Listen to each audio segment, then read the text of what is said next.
Joining us now to discuss what's going on here is Matt Boyle, Washington Bureau Chief for Breitbart News. Matt, great to have you on the phone, sir. Yeah, you bet, Vince. Great to be here.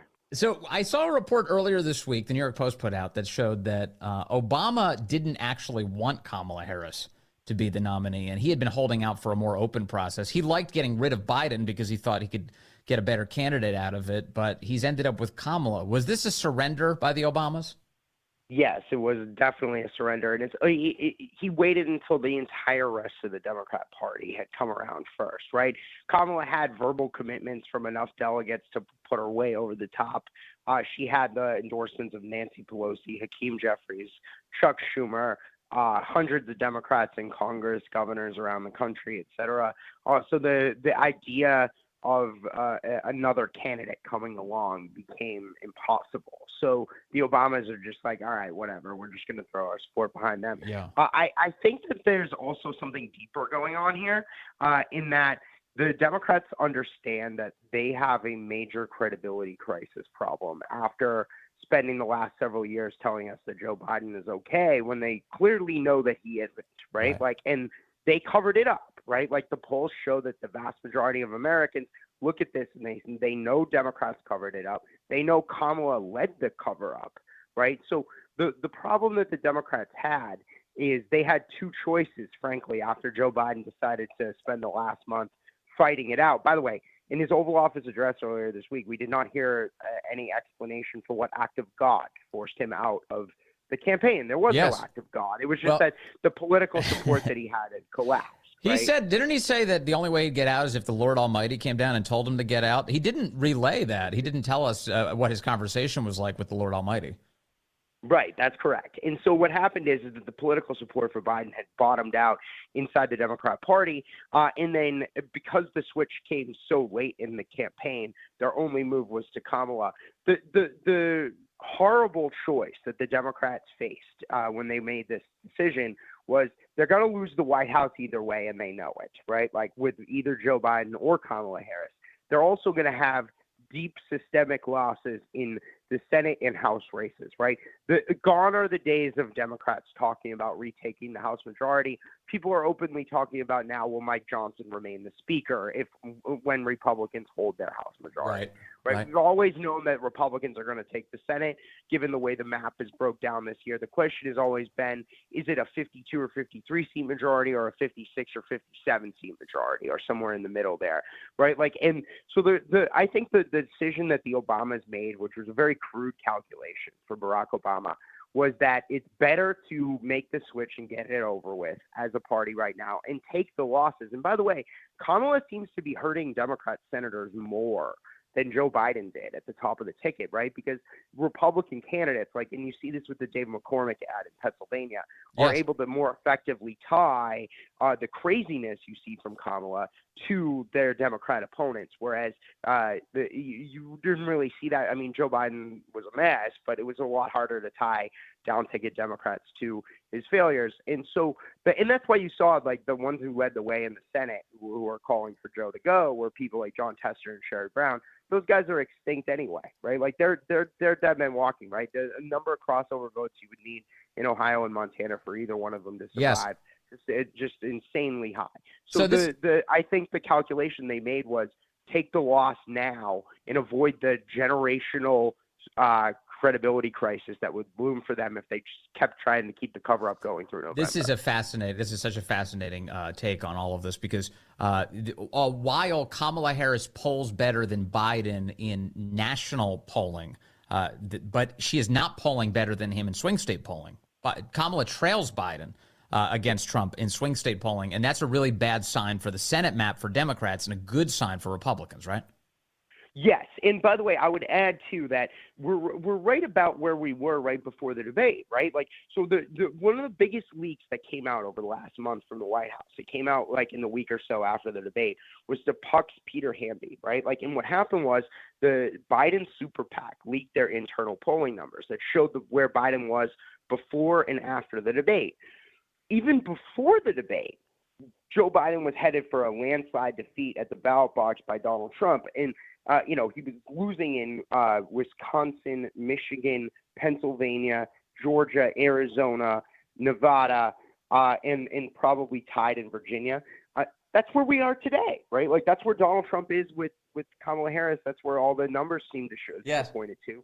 Now, I mean, the bottom totally fell out of Biden, right? Like to the point where in that month or so after the debate, you saw Republicans taking the lead in New Hampshire, Maine, New Mexico, Minnesota, right? Like so, there was a collective freak out more on that point, but I think that after this initial honeymoon is over with Kamala Harris, and I think we're almost there, right? Like this was the peak, right? They got the Obama endorsement. They wasted it on a Friday morning, and now we're past peak Kamala, and now we're headed back to a normal race. The honeymoon's over. You're right. Her record's being ripped apart. You're right. They wasted it on a Friday morning. An excellent point. So do you think that this is as high as she will go this very moment? Yeah. I think so. And I think that because what you're seeing right now is, according to the Associated Press, and this was before the Trump super PAC doubled their attack ad budget against Kamala Harris. The Trump team is going in for the kill right now, right? Like they are airing 25-1. And that, like I said, is before MAGA Incorporated, which is the pro-Trump super PAC, came out and doubled their ad spend, right? But so it's probably more like 35-40-1. They're outspending the Democrats on TV right now. And what are they putting on TV? They're putting what Kamala has said, all the crazy nonsense she said over the years, right? Yes. Like in her radical record, right? On everything from immigration to she wants to take your health care away through Medicare for all to the raising taxes. Now, the latest thing is that they thought they had J.D. Vance in a gotcha moment, and it turns out that the J.D. Vance was playing 5D chess with them, and that Kamala Harris campaign just came out against the child tax credit, right? Like, so there's so many things that are building up here, and I think that the radical nature of Kamala Harris on everything from, like I said, crime to immigration to spending to healthcare to the economy to energy. I mean, it's just so crazy that it's going to catch up with them really quick. I'm going to play some audio. This is you mentioned Dave McCormick's ad this week against Pennsylvania Senator Bob Casey. Take a listen to some of this audio. This is all issues based.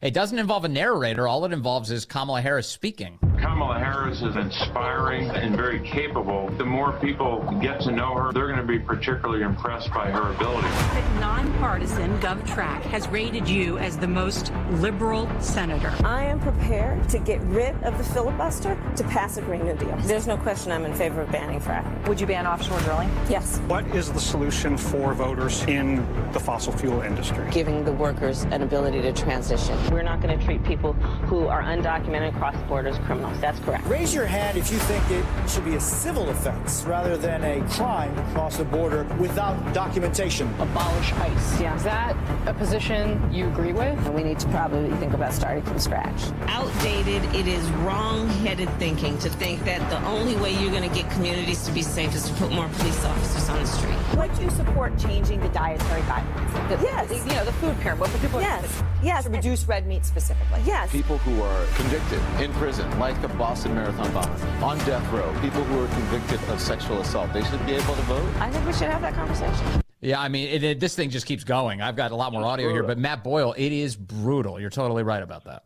Right. And by the way, the guy you heard at the top of the ad there saying that you're going to grow to like her, that's Bob Casey. That's a senator from Pennsylvania.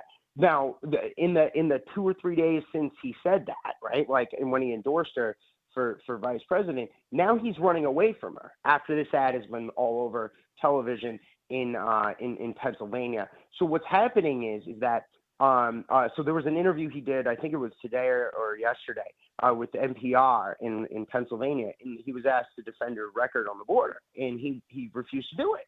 Yeah. And so the fact is that this brutal attack against Kamala and all the Democrats is going to hurt them a lot. So getting back to that original question of what was Obama doing? Well, look, if the Democrats rode with Biden through November and they tried to keep the cover up going, right, of his cognitive decline, we could be headed for, you know, a Watergate level for the Democrats, right? Like generational credibility crisis for Democrats. So the Democrats elders decided that they were going to just nuke him, get him out of there.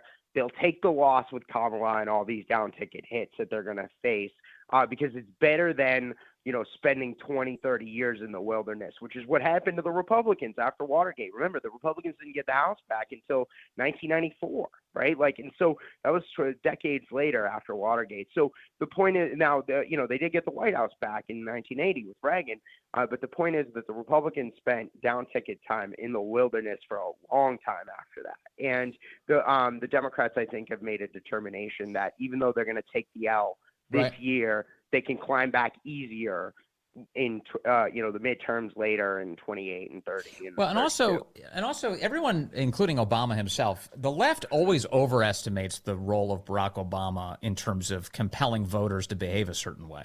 Obama, throughout his, as you covered him throughout his presidency, he only benefited himself electorally. He really wasn't helpful to Democrats down ballot, and that has always been the case throughout his political career. So even today, with all of the glowing headlines, Obama endorses Kamala. In the end, I don't really think it matters that much. Do you?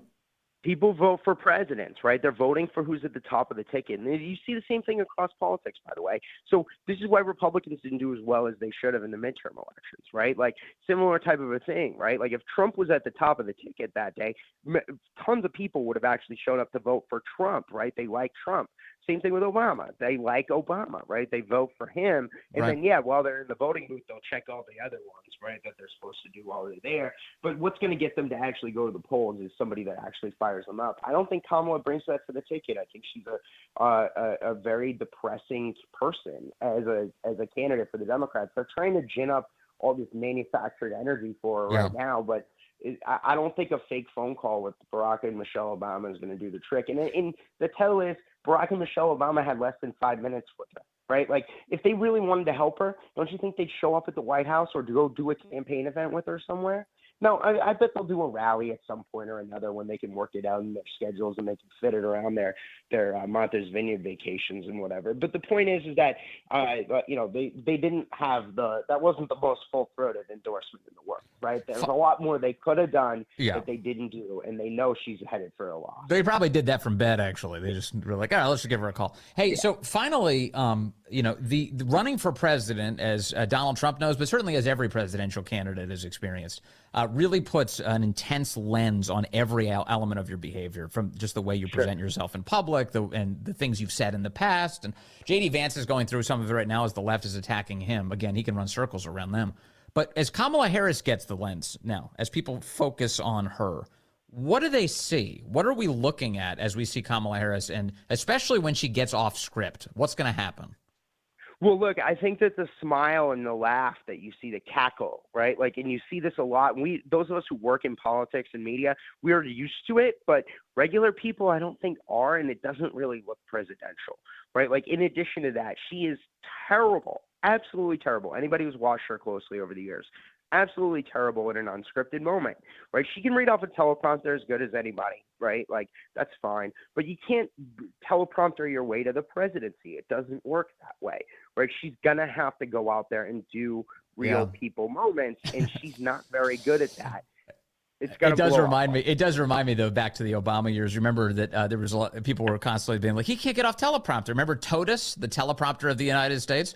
That we may have to bring that back. We have to dust that one off, because I think she will be accompanied by that teleprompter as this campaign rolls along. Matt Boyle with Breitbart. Sir, always good to talk to you. It's been a while. Nice to have you on the show. Thank you.